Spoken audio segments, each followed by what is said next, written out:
Bây giờ lên game Free Fire Minecraft. Điện cực lại này. Lên 3 giờ vá đi chưa? Em đã dùng muối. Chiêng mà. Ngô chiêng. Mua cho này năm đặt mua 8 cho này năm đây.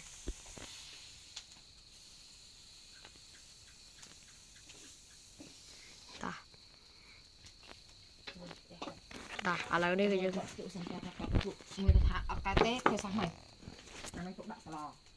À lại đi cứ nhom. Đi rồi lại đi cái nhom chập đập đợi. Trụ đợi. Lại đi trụ tờ rồi. Mai chú ơi.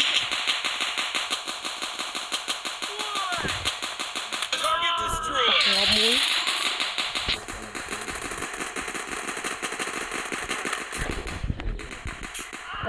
Anh trông mà không bọc tế cho mình ngọt.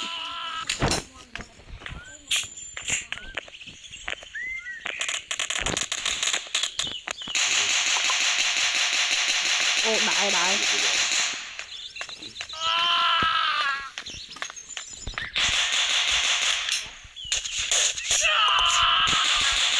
Ok, ngọt mát nữa.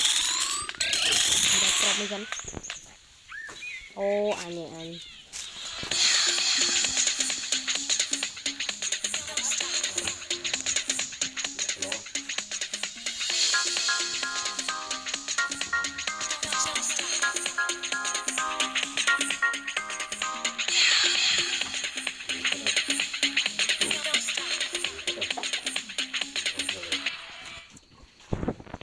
Bây giờ mình đang cứ via slow. Đi lại lên một kia. Thôi anh đi kia.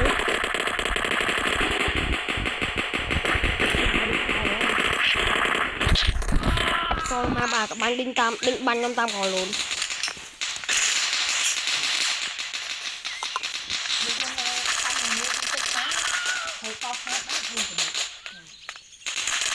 Rồi, ở đây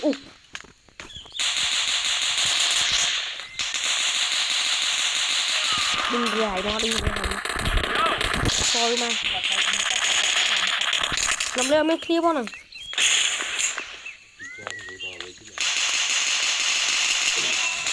Thôi là nó cái chụp banh, nó cái banh trong mình.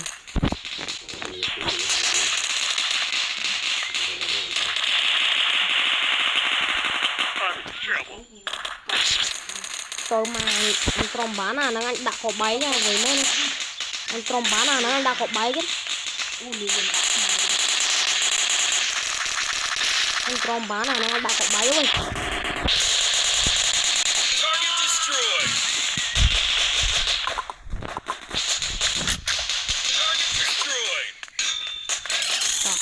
Cặp đàn đại mùi.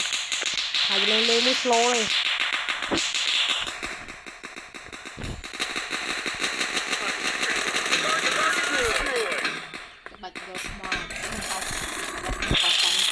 Cái kia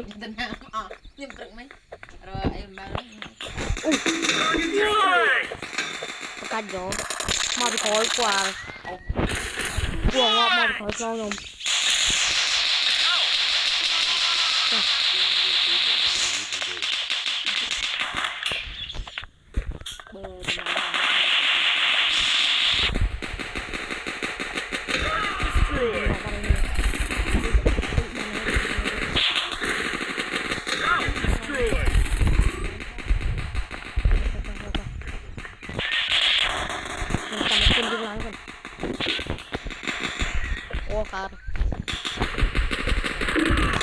Thôi mày cứ mau cho tầm đòn ti đi rồi.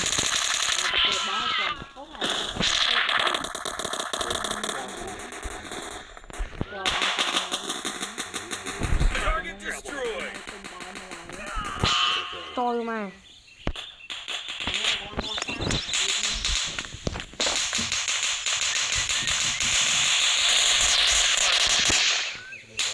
trộm ra kia.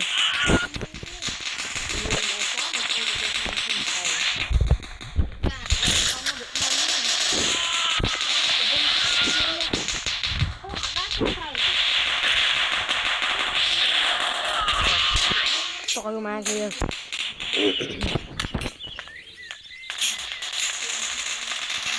rồi lấy từ tạm lưu mình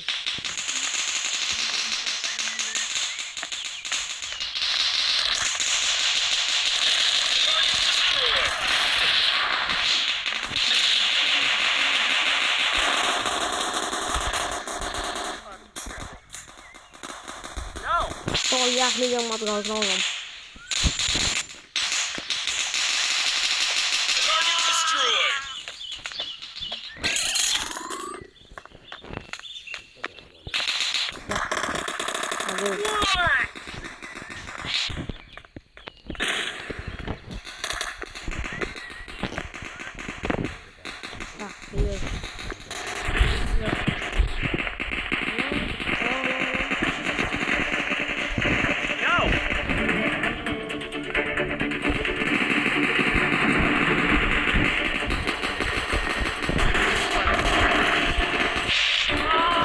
con cái lấy tiền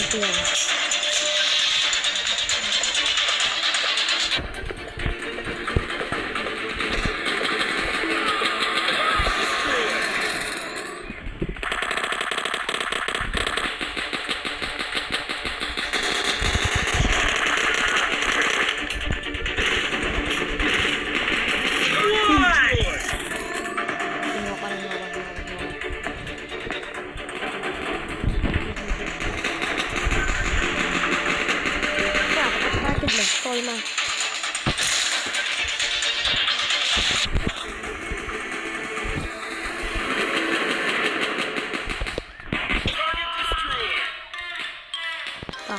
không nhận nè ây da anh đi luôn bao cô à tôi lên cho